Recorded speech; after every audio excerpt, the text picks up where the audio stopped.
Hello there folks, I'm Dan Brown from asortofinterestinlife.com. You're joining me on board good old Narrowboat Tilly, and it's a particularly wet, overcast and rainy day today, but I thought that we would, instead of going on a massive trip or anything super exciting, talk about some of the most mundane, basic, everyday things of narrowboat life. So I hope that instantly hasn't turned you off this video.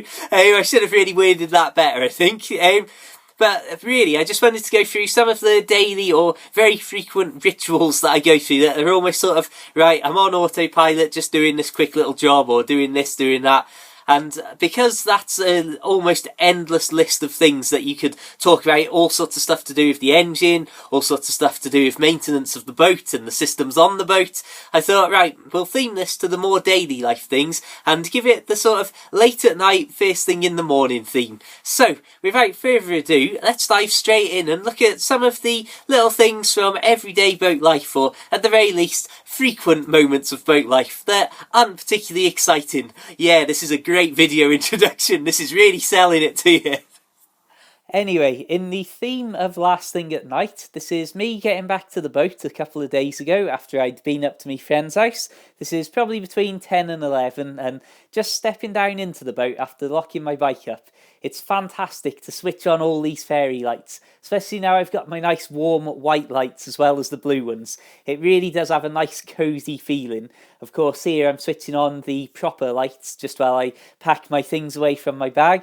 But you can see that basically it's a case of get home, get the lights on, and of course get that fire lit. And as the fire starts to warm the place up, it's really a great place to generally cozy down. A little bit of warm water boiling there as well. And ending the night in bed in front of the fire with a Kindle. Absolutely perfect for me. Waking up the following morning, I found that it was just a little bit chilly, so I put just a little bit of wood into the fire. You can see it's a very overcast, generally rainy day. And ultimately then, what I really like to get done in the mornings is any sort of sweeping up around the fire just to get rid of the ash that might have fallen out from the bottom part there, and give it a general rub down with some water and a cloth to try and get it nice and relatively clean around there.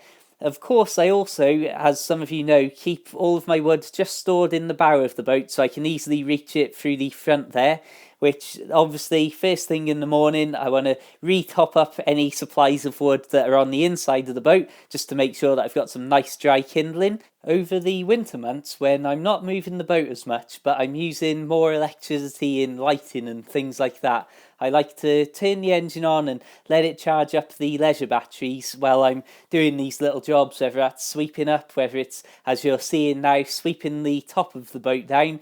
Just as you can imagine, over the autumn months in particular, there's a huge amount of leaves, which you'll see a few more of very soon.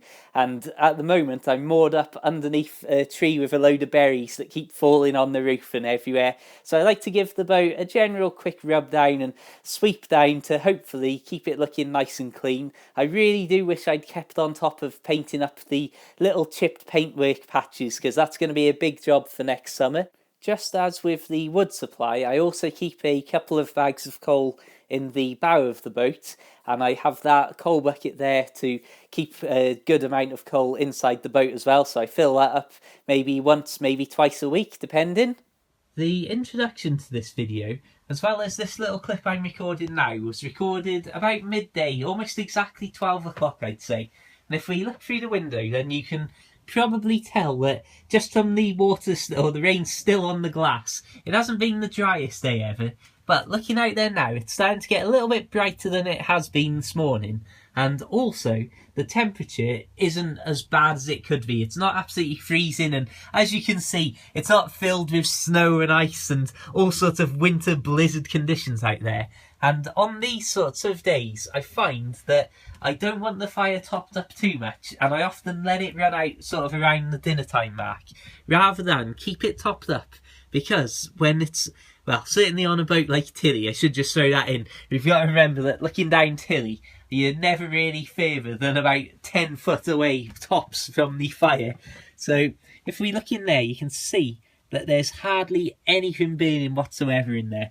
And I basically like to let it run out at this sort of time of day, rather than keep topping it up and then end up absolutely roasting and having to try and smother the fire.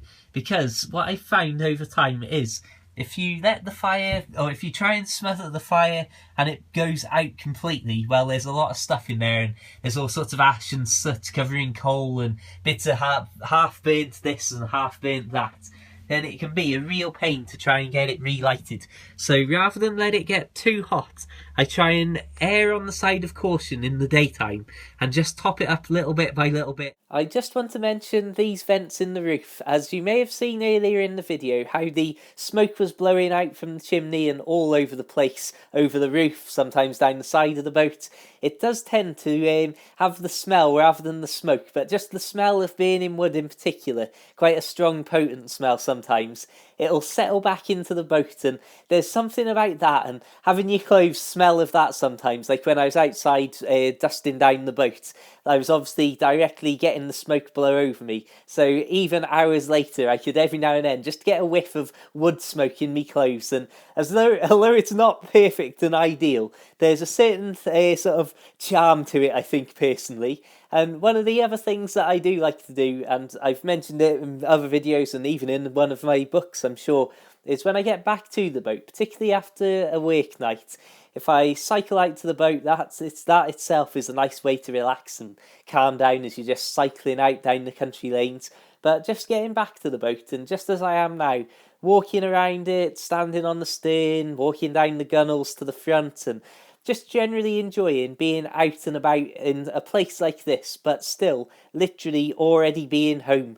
Anyway, on that note, I'm going to wrap things up and say thank you very much for watching. I know this hasn't been a super exciting video of boating down a beautiful sunny canal and so on, but check out my other videos if you want to see things like that. Feel free to subscribe, feel free to like the Facebook page, or even add me personally on Facebook and Twitter if you want to see photos and general canal life updates. And if you'd like to help me out and show a bit of support, then please consider checking out my books for the Kindle.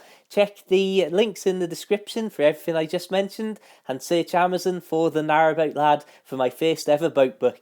Until the next time, keep it boat worthy and have a fantastic day. Farewell.